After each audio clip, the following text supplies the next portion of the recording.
Hi y'all, this is Misty, Speculative Magpie. Welcome back to my channel. Sorry about the lighting, y'all. It's a little late. I have a pretty good size-ish book haul that I wanted to share with you tonight. And the reason I'm doing a book haul tonight instead of a review is I still have 20 pages on that werewolf book I'm reading. And I'll tell you in the book review why I'm forcing myself through it this time. So, yeah, let's do a book haul and let's get started. Need a little something to drink real quick. So, of course, as usual,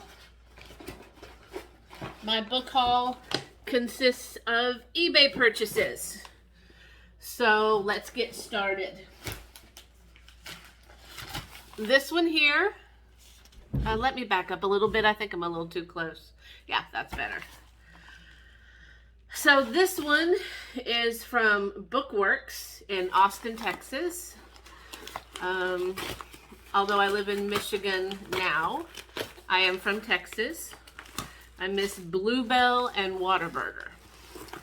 So, okay.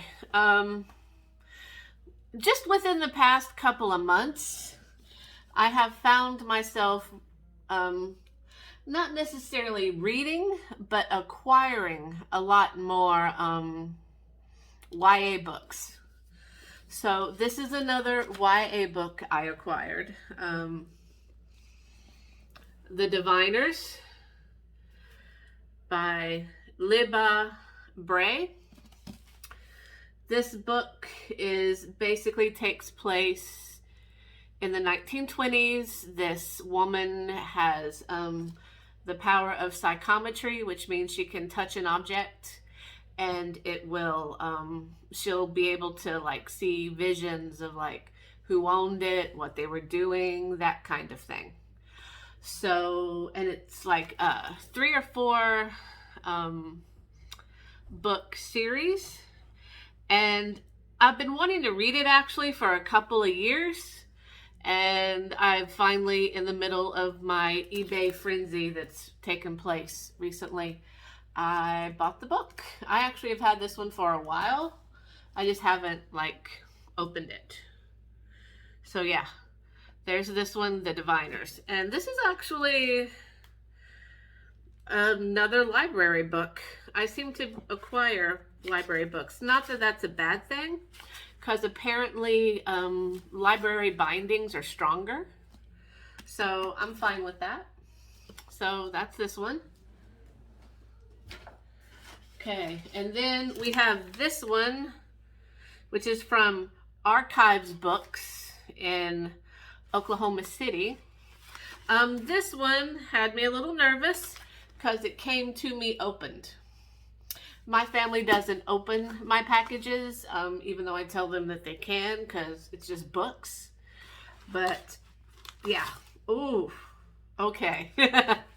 So this one is one of my Chelsea Quinn Yarbrough books. And this one I bought for the cheesy cover, and it's called A Mortal Glamour. You see it? Trying to get the glare. Basically, this woman enters a convent to become a nun, and then the demon enters the convent, and all kinds of weird shit starts happening. This was written in like the early 70s, late 70s, early 80s. So I'm going to assume there's probably some sex cult stuff going on in here.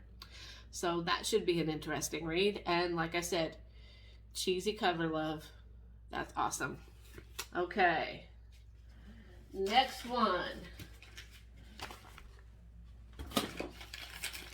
is from Thrift Books that I actually bought through eBay. I accidentally do that quite a lot, buy from Thrift Books, when I could normally just go to Thrift Books. But I'm on eBay a lot more than I'm on Thrift Books now. So, yeah. So let's see which one this one is. Oh, yeah, this is another one I bought just for the cover, y'all. Cheesy 80s cover. Chelsea Quinn Yarborough. This is not part of the Saint Germain ones, okay? This is The God Forsaken.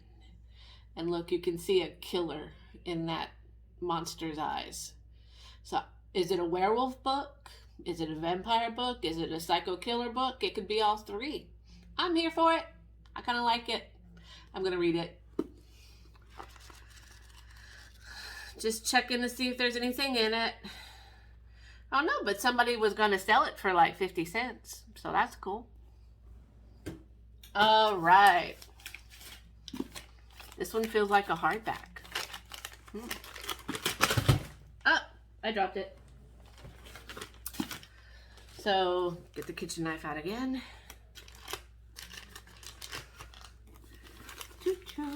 What are we going to have?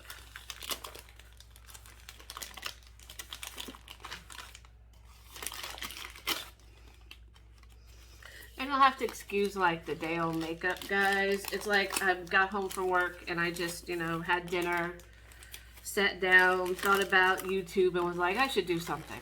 And I was like, I got in like 9 packages. I should probably do a book haul. Well, not 9, like 5. I got 5 in. And it's another library book. I could open up my own library. I wouldn't mind it, except for other people would be touching my books, so that's a no. Cheesy 70s vampire book, The Palace, by, gee, guess who? Chelsea Quinn Yarborough. I feel like Legolas in like Lord of the Rings, lambus bread. But, yeah, look at that. Can you see it? It's like some bodice ripper romance, but with a vampire. So yeah, this is the second book of the Saint Germain series, the one that I did the review on earlier, where the first book was Hotel Transylvania. So yeah, second book. This one's quite a bit thicker. Print's about the same, but it's got those like rough pages. I love those rough pages. So yeah, I'm glad I got this one. Probably won't read it until at the earliest next month. So there's that one. And then we have one from Discover Books. God, I hate the way they package it. It's like, why do that, people? That's just gross. Stop.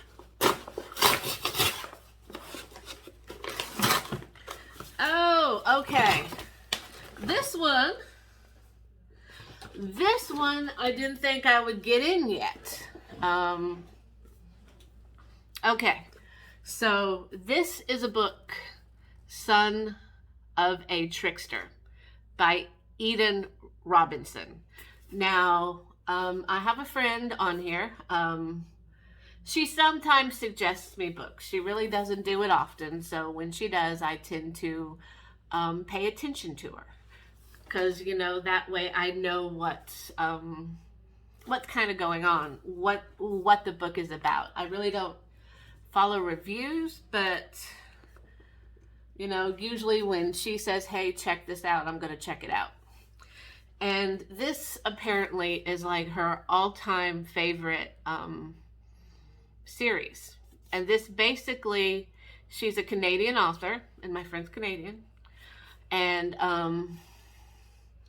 this is about a 16-year-old young man that has a very, very rough life. And is just, he's not in a good spot. And this, from what, she hasn't really told me much about the book because she wants me to experience the book, but there's like some magical realism in here. And it's a trilogy so far. We have this one, and then the second one, and then the third one in the series, I believe she said just came out recently. So yeah, I'm definitely going to check this one out. She's the one that turned me onto the Hazelwood, and that was a surprise book that I really really loved. So yeah, that's my little haul. I have a couple more Chelsea Quinn Yarborough coming, and then I have some books from like Jessica Cage. She's the one indie paranormal romance author that I found that I liked. I'm actually finding a lot of really interesting indie authors. Now, before y'all get excited, I read a lot of different stuff, okay? And I haven't found like indie horror authors on TikTok, but I found a lot of, you know, fantasy authors, paranormal romance authors, fantasy romance authors, smut authors on TikTok. But there's no horror indie authors on TikTok, which kind of sucks because I would love to see some indie horror authors on TikTok. I just think that would be awesome, and I would so be into that. I love TikTok. It's not just people doing stupid dances. There's crafts, there's cooking, there's just all kinds of things, and book talk. And I enjoy book talk. So yeah, that's my little book haul and my little plug for TikTok for some reason, because, you know, hey, why not? At least I know for certain that this is recording right now, so we're good for that. So that's it, a book mail haul for today with 1, 2, 3, 4, 5 books. And I think we did pretty good. So I will talk to you next time with, hopefully I'll be done with that werewolf book tomorrow and I can do a book review on it. So I'll talk to you later, guys. Bye-bye. Come back some more where we can talk some more about some books and things, okay?